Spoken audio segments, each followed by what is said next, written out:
नमस्कार CSK news में आप सभी दोस्तों का एक बार फिर से बहुत बहुत स्वागत है। दोस्तों आज दिन भर की जो फटाफट ब्रेकिंग न्यूज निकल के आ रही है करके जानेंगे। दरअसल दोस्तों सब की बड़ी खबर निकल के आ रही है। आपको बता दें कड़कड़ाटी ठंड में चीन को लगा बड़ा झटका, जहां एक तरफ अब -30 डिग्री में भारतीय सेनाएं डटे हैं सीमा पे, तो वहीं पाकिस्तान की पीपल्स लिबरेशन आर्मी सीमा छोड़कर भाग रही है चीन की सेनाएं। जी हाँ, बड़ी खबर निकल के आ रही है सीमा से। वहीं दूसरी बड़ी अपडेट निकल के आ रही है फिलहाल हॉवित्जर तोप की गोलाबारी से थर्राया दुश्मन देश। जी हाँ, भारत ने की टेस्टिंग, दुनिया में सिर्फ भारत के पास है यह हथियार। बड़ी खबर निकल के आ रही है, भारत ने किया है सफल परीक्षण, हॉवित्जर तोप की गोलाबारी से धर रहा है चीन और पाकिस्तान। तीसरी बड़ी अपडेट निकल के आ रही है। आपको बता दें पाकिस्तान और चीन को राजनाथ सिंह ने दी चेतावनी, भारत के आत्मसम्मान पर चोट नहीं करेंगे बर्दाश्त, आर पार के लिए हम हमेशा बैठे हैं तैयार। जी हाँ, ये भी आपको बताएंगे। इस बीच बड़ी खबर निकल के आ रही है, पाकिस्तान के विदेश मंत्री का फिर से रोना, सर्जिकल स्ट्राइक के लिए तैयार भारत, उसे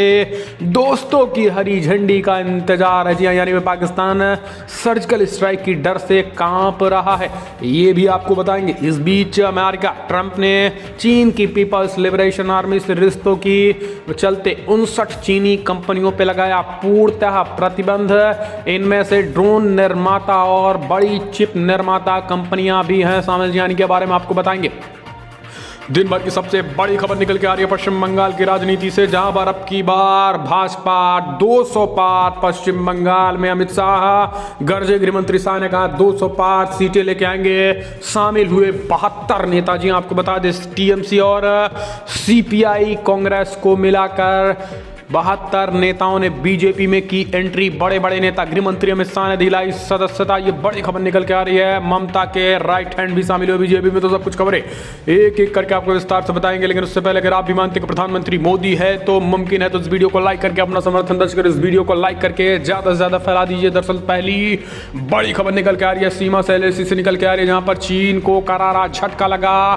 सीमा पे कड़कड़ाती ठंड, -30 डिग्री पहुंचा तापमान। भारतीय सेना जहां TVP डटी हुई है, वहीं चीन सीमा छोड़ भाग रहे हैं पाकिस्तान पीपल्स लिबरेशन आर्मी। जी हां, आपको बता दें कि सबसे ज़्यादा उत्तर भारत के अधिकतम इलाकों में अगर बात करें शीतलहर की चपेट में है दिल्ली हो या यूपी। न्यूनतम तापमान आप कितना देख रहे हैं? 5 डिग्री। जी हाँ, 5 डिग्री सेल्सियस, वो भी पॉजिटिव में है। लेकिन दोस्तों हम आपको बता दें कि माइनस में पहुंच चुका है LAC में, -30 डिग्री तापमान में हमारे देश के वीर जवान उन बर्फ पे खड़े हैं, जहाँ पे कड़कड़ाती ठंड यानी हाड़ कांपाने वाली ही नहीं बल्कि खून को भी बर्फ में बदल देने वाली ठंड पड़ रही है। इसके बावजूद देश की भारतीय सेना, गौरवशाली भारतीय सेना कड़कड़ाती ठंड में चीन के सामने मुस्तैद है। लेकिन आपको बता दें एक बड़ी खबर हैरान करने वाली निकल के आ रही है, खुशी करने निकल के आ रही है, जहाँ पर चीन की पीपल्स लिबरेशन आर्मी अब अपनी जगह को छोड़कर भाग रही है। यही कारण है कि भारत से बातचीत को लेकर लगातार चीन बातचीत संबंध खास करके संबंध स्थापित करना चाहता है। 8वें राउंड की बातचीत में चीन चाहता है कि फिलहाल ज़्यादा से ज़्यादा उन इलाकों में जहाँ पे कड़कड़ाती ठंड है वहाँ से सेनाएं कैसे पीछे हट जाएं दोनों के दोनों, ताकि उनको दिक्कतों का सामना ना करना पड़े। आपको बता दें हर 24 घंटे में चीन अपने सैनिकों को बदल रहा है, क्योंकि कड़कड़ाती ठंड जहाँ पे -30 डिग्री पहुँच गई है, वहाँ पर चीन की सारी व्यवस्थाएँ धरी रह गई हैं और चीन अपने सैनिकों को फिलहाल वहाँ टिका नहीं पा रहा है। आपको बता दें कि भारतीय सेना के पास ऐसे ऐसे कंबल हैं, खास करके ऐसे ऐसे ठंड से बचने के उपाय करने वाले रेनकोट हैं, जिससे वहाँ पे पूरी तरीके से ठंड में खास करके वो कोट पहनकर भारतीय सेनाएं तैनात हैं। लेकिन अभी भी चीन को वो तंबू नहीं मिल पाया है फ्रांस ब्रिटेन से, जो तंबू ब्रिटेन से आने वाला था खास करके ठंड से बचने के लिए। यही कारण है कि चीन की पीपल्स लिबरेशन आर्मी सीमा छोड़ भाग रही है। दोस्तों ये बड़ी खबर निकल के आ रही है, करंट न्यूज़ निकल के आ रही है। हम चलते हैं अगले अपडेट। फिलहाल हॉवित्जर तोप की गोलाबारी से थर्रा है चीन और पाक, दुनिया में सिर्फ भारत के पास ये है खतरनाक हथियार। जी हाँ, भारत ने आज रक्षा अनुसंधान एवं विकास संगठन DRDO द्वारा विकसित स्वदेशी हॉवित्जर NTSG यानी उन्नत तोपखाना प्रणाली का ओडिशा के बालासोर फायरिंग रेंज में सफल परीक्षण कर लिया है। DRDO के ATSGS product director Shailendra Pandey ने कहा है कि फिलहाल ये दुनिया की सबसे अच्छी तोप है। अभी तक कोई दूसरा देश ऐसी तोप विकसित करने में सक्षम नहीं रहा है। उन्होंने कहा है कि इस तोप को 3 साल के भीतर डिज़ाइन किया गया है और परीक्षण के लिए रखा गया है। जल्द ही इसको PSQR परीक्षणों के अधीन किया जाएगा। इस बीच आपको बता दें, उम्मीद रख रहे हैं कि तोपखाना प्रणाली क्षेत्र में भारत के पास सबसे बड़ी उपलब्धि होगी। गौरतलब है कि सरकार स्वदेशी तकनीक के जरिए हथियारों को बनाने पर जोर दे रही है ताकि देश को रक्षा क्षेत्र में भी आत्मनिर्भर बनाया जा सके। और आपको बता दें कि CDS जनरल बिपिन रावत हाल ही में कह चुके हैं कि आने वाले समय में युद्ध स्वदेशी हथियारों से ही लड़ा जाएगा, क्योंकि दोस्तों स्वदेशी हथियार अपना हथियार है, इस पर पूरा भरोसा है। विदेशी तो विदेशी है, उस पर भरोसा करने लायक नहीं है। यही कारण है कि CDS जनरल बिपिन रावत ने कह दिया है कि आने वाले समय में हम अपने स्वदेशी हथियारों से युद्ध भी लड़ेंगे। हम चलते हैं अपडेट लेते हैं। फिलहाल बड़ी खबर निकल के आ रही है, जहां पर रक्षा मंत्री राजनाथ सिंह ने चीन और पाक को दी चेतावनी। कहा भारत के आत्मसम्मान पे चोट बर्दाश्त नहीं करने वाले हैं। जी हाँ, रक्षा मंत्री राजनाथ सिंह ने हैदराबाद के डुंगी डल के एयर फोर्स अकादमी में कंबाइंड ग्रेजुएशन परेड का जायजा लिया है। इस दौरान उन्होंने अपने संबोधन में कहा है कि फिलहाल अब भारत आतंकवादियों के खिलाफ देश के भीतर ही नहीं बल्कि सीमा पर जाकर भी जवाब देता है। उन्होंने कहा है कि भारतीय वायुसेना ने बालाकोट में प्रभावी कार्रवाई करते हुए दुनिया को भारतीय सेना की मजबूती को प्रदर्शित किया है। यही नहीं, उन्होंने इस दौरान 1971 में लोंगोवाला की लड़ाई से लेकर बालाकोट हवाई हमले तक भी जिक्र किया है। रक्षा मंत्री राजनाथ सिंह ने कहा है कि हमें अपने आत्मसम्मान से खिलवाड़ बर्दाश्त नहीं है। अपने आत्मसम्मान, सम्मान, स्वाभिमान के लिए दुनिया के किसी देश से भिड़ने के लिए भारतीय सैनिक तैयार हैं। और यही कारण है कि हमने दिखा दिया है चीन को कि हम पर अटैक करना या हमारी 1 इंच को ज़मीन लेना ये भारी पड़ जाएगा पड़ोसी देशों को। तो दोस्तों, चीन को लेकर ये चेतावनी। हम चलते हैं अगले अपडेट लेते। फिलहाल बड़ी खबर, डर के साए में जी रहा पाकिस्तान के विदेश मंत्री बोले सर्जिकल स्ट्राइक के लिए तैयार है भारत, उसे दोस्तों को हरी झंडी का है इंतजार। जी हाँ, पाकिस्तान के विदेश मंत्री शाह महमूद कुरैशी ने कहा है कि फिलहाल भारतीय सेना उनके मुल्क पर सर्जिकल स्ट्राइक करने की तैयारी कर चुकी है और वो सिर्फ अपने दोस्तों की तरफ से मंजूरी का इंतजार कर रही है। कुरैशी UAE के 2 दिन के दौरे पर थे। शुक्रवार को इस दौरान दूसरा और आखिरी दिन भी था। कुरैशी ने कहा है कि भारत अपनी घरेलू समस्याएं से ध्यान हटाने के लिए पाकिस्तान पर हमला कर सकता है। कुरैशी UAE इसलिए गए थे ताकि वहां की सरकार को पाकिस्तानियों को फिर से वर्क वीज़ा जारी करने के लिए मना सके। इससे पहले वो पूरी तरीके से नाकाम रहे हैं। UAE सरकार ने इस मसले को अपने बयान में जिक्र ही नहीं किया। खींच निकालने के लिए कुरैशी ने दूसरे देश के प्लेटफॉर्म का इस्तेमाल भारत के खिलाफ आग उगलने में किया है। तो दोस्तों, अब आप समझ सकते हैं। आपको बता दें, दरअसल कुछ दिन पहले थल सेना अध्यक्ष MM नरवणे पहुंचे थे UAE और सऊदी का दौरा किया था, जिससे पाक को बड़ा झटका लगा था। UAE जहां आतंकवाद देश माना था पाकिस्तान को, तो वहीं सऊदी ने अपना कर्ज वापस लेने की दबाव डाला था।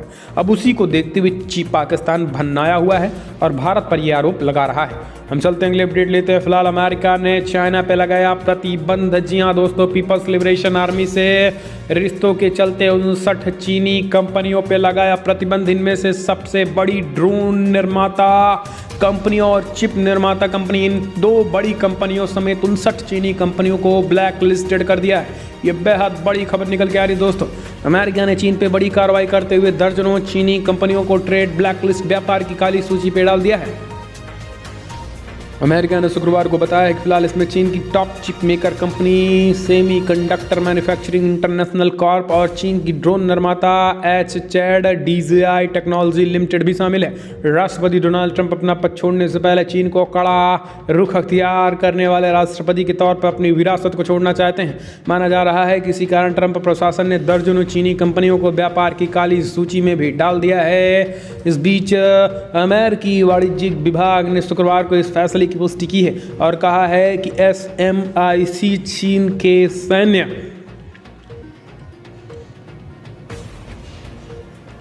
नागरिक संलयन सिद्धांत से उपजा है। तो ये बड़ी खबर। हम चलते हैं अगले अपडेट लेते हैं। आपको बता दें दोस्तों, बिग ब्रेकिंग न्यूज निकल के आ रही। पश्चिम बंगाल से TMC नहीं, कांग्रेस और CPI के नेता भी BJP में शामिल शुभेंदु अधिकारी समेत 72 नेताओं ने भारतीय जनता पार्टी में की है एंट्री। बड़ी खबर निकल के आ रही है। जी हाँ, पश्चिम बंगाल चुनाव से बीजेपी की बड़ी कामयाबी मिली है। मिदनापुर में अमित शाह की रैली में टीएमसी, टीएमएस, कांग्रेस और सीपीआई के 72 नेता बीजेपी में शामिल हुए। इस रैली में तृणमूल कांग्रेस के दिग्गज नेता शुभेंदु अधिकारी भी अमित शाह के साथ मंच में दिखे और पार्टी में शामिल हो गए हैं। आपको बता दें कि फिलहाल पिछले कई दिनों से ये कयास लगाए जा रहे थे कि शुभेंदु के टीएमसी के साथ छोड़ने के बाद बीजेपी का हाथ थामेंगे। शुभेंदु अधिकारी के साथ अलग अलग दलों के कुल 72 नेता बीजेपी में शामिल हुए। शुभेंदु अधिकारी के अलावा पूर्वी वर्धमान से टीएमसी सांसद सुनील मंडल ने भी बीजेपी का दामन थाम लिया है। अमित शाह ने मिदनापुर की रैली में बताया है कि फिलहाल आज पश्चिम बंगाल में हमने एक के साथ एक एमपी 9 एमएलए, एक एमपी 9 एमएलए, एक एक्स मिनिस्टर, एक एमओएस और 15 काउंसलर, 45 चेयरमैन और जिला पंचायत के 2 अध्यक्ष जुड़े हैं। पश्चिम बंगाल में शुभेंदु अधिकारी को पार्टी में शामिल करवाना इस लिहाज से भी महत्वपूर्ण है क्योंकि अभी तक किसी भी नेता को दिल्ली की बीजेपी मुख्यालय में पार्टी की सदस्यता दिलवाई जाती थी, लेकिन इस बार ये काम पश्चिम बंगाल में किया जा रहा है। इसकी जिम्मेदारी खुद अमित शाह ने उठाई है। यहीं यानी ममता के गढ़ में उनके बीजेपी की तरफ से सीधे तौर पर चुनौती दी गई है। तो दोस्तों, ये अपने आप में पश्चिम बंगाल में न केवल टीएमसी बल्कि सीपीआई और कम्युनिस्टों और कांग्रेसियों पर कहर बनकर गृहमंत्री शाह टूट पड़े। हम चलते हैं अगले अपडेट। डब्ल्यूएचओ ने फिर दी चेतावनी, जादुई गोली नहीं है वैक्सीन, लंबी चलेगी कोरोना महामारी। जी हाँ, विश्व में अब तक कोरोना संक्रमितों की संख्या 7.5 करोड़ के पार हो चुकी है, जबकि मरने वालों की संख्या 16 लाख से ज़्यादा है। इस बीच विश्व स्वास्थ्य संगठन डब्ल्यूएचओ ने वैक्सीन को लेकर फिर से चेताया है कि टीका कोई जादुई गोली नहीं है जो कोरोना वायरस को तुरंत खत्म कर देगी। हमें यथार्थवादी होने की ज़रूरत है। दुनिया में इस महामारी का प्रकोप लंबे समय तक बना रहेगा। डब्ल्यूएचओ के पश्चिमी प्रशांत क्षेत्र के क्षेत्रीय निदेशक कसेई लाकेसी ने कहा है कि ये टीका कोई चांदी की गोली नहीं है जो निकट भविष्य में महामारी को खत्म कर देगी। तो इस तरीके से डब्ल्यूएचओ ने दुनिया वासियों को ये अलर्ट जारी किया है। हम चलते हैं अपडेट। लद्दाख घटना के बाद बदला नजरिया, चीन से तल्खी के बीच भारत और वियतनाम की दोस्ती होगी और मजबूत, चीन को लगा बड़ा झटका। जी हां, प्रधानमंत्री मोदी और वियतनाम के प्रधानमंत्री न्यांगो सुआंग फुक 21 दिसंबर को वर्चुअल शिखर सम्मेलन बातचीत करेंगे। चीन से रिश्तों में आई तल्खी के बीच उनके पड़ोसी वियतनाम से भारत के बढ़ते रिश्ते को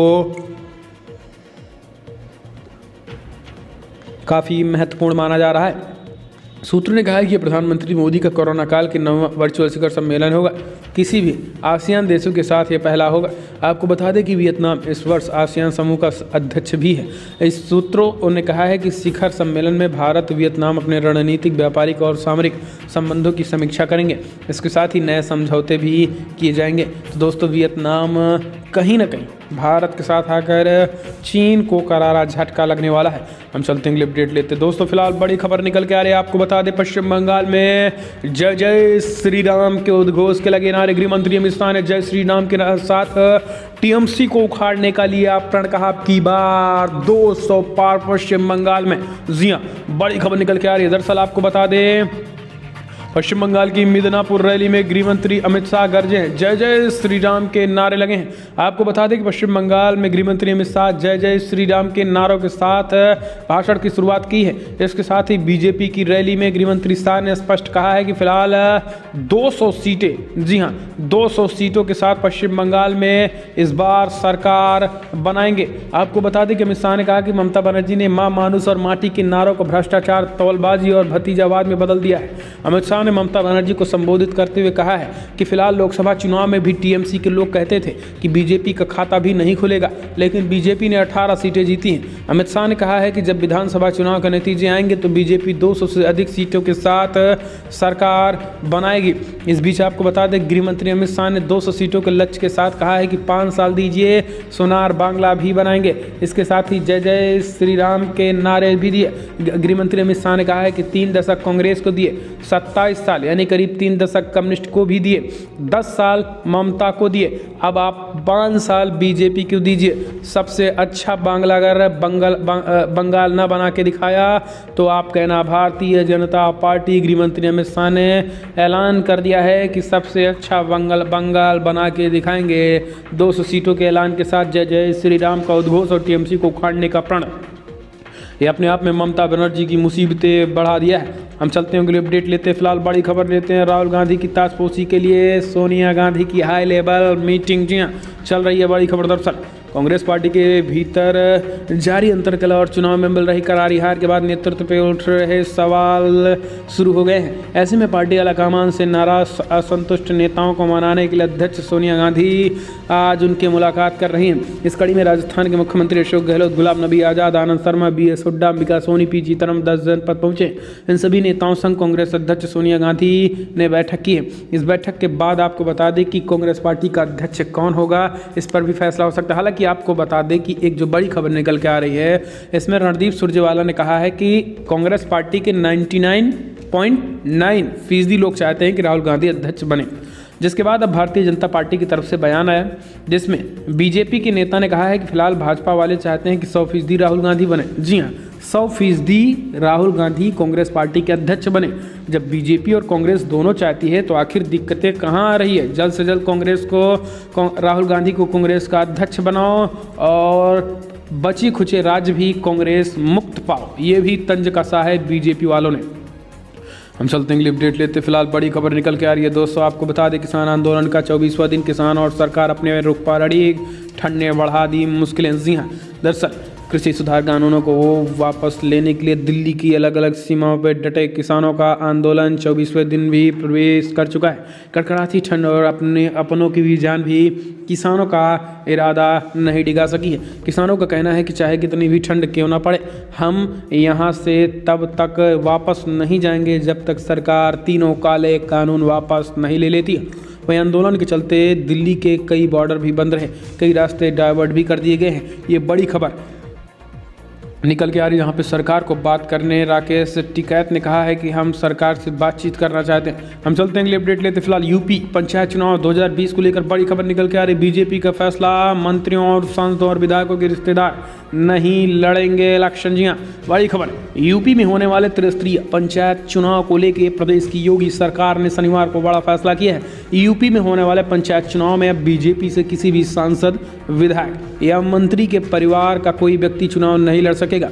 मुख्यमंत्री आवास पर हुई मंत्रिपरिषद की बैठक में सरकार और संगठन के बीच ये तय हुआ है और सभी मंत्री, चाहे वो कैबिनेट मंत्री, राज्य मंत्री व स्वतंत्र प्रभार के मंत्री हों, के तौर पर कहा गया है कि अपने क्षेत्र में किसी के घर, परिवार व कोई सदस्य पंचायत चुनाव नहीं लड़ेगा, बल्कि कार्यकर्ताओं को चुनाव में टिकट दिया जाए ताकि कार्यकर्ता भी बढ़ें और परिवारवाद भी ना हो सके। तो ये बीजेपी का फैसला है।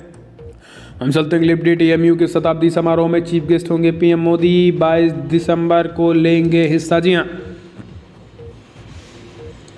प्रधानमंत्री नरेंद्र मोदी वीडियो लिंक के माध्यम से अलीगढ़ मुस्लिम विश्वविद्यालय के शताब्दी समारोह में मुख्य अतिथि के रूप में भाग लेंगे। संस्थान द्वारा जारी बयान के मुताबिक 22 दिसंबर को इस समारोह में प्रधानमंत्री के साथ केंद्रीय मानव संसाधन विकास मंत्री रमेश पोखरियाल निशंक भी भाग लेंगे। कुलपति प्रोफेसर तारिक मंसूर ने कहा है कि AMU समुदाय विश्वविद्यालय के शताब्दी समारोह में भाग लेने के लिए प्रधानमंत्री का आभारी हूं। उन्होंने कहा है कि इस ऐतिहासिक वर्ष के दौरान विश्वविद्यालय का और अधिक विकास होगा, जिनमें छात्रों को निजी और सार्वजनिक क्षेत्रों में नियुक्ति में मदद मिलेगी। ये बड़ी खबर निकल के आ रही है। हम चलते हैं अपडेट लेते हैं। तो दोस्तों फिलहाल बड़ी खबर उतना, लेकिन अगर आपको वीडियो पसंद आया तो लाइक करें, शेयर करें, कमेंट के माध्यम से अपनी राय देना ना भूलें। इस वीडियो में इतना ही। जय हिंद, वंदे मातरम।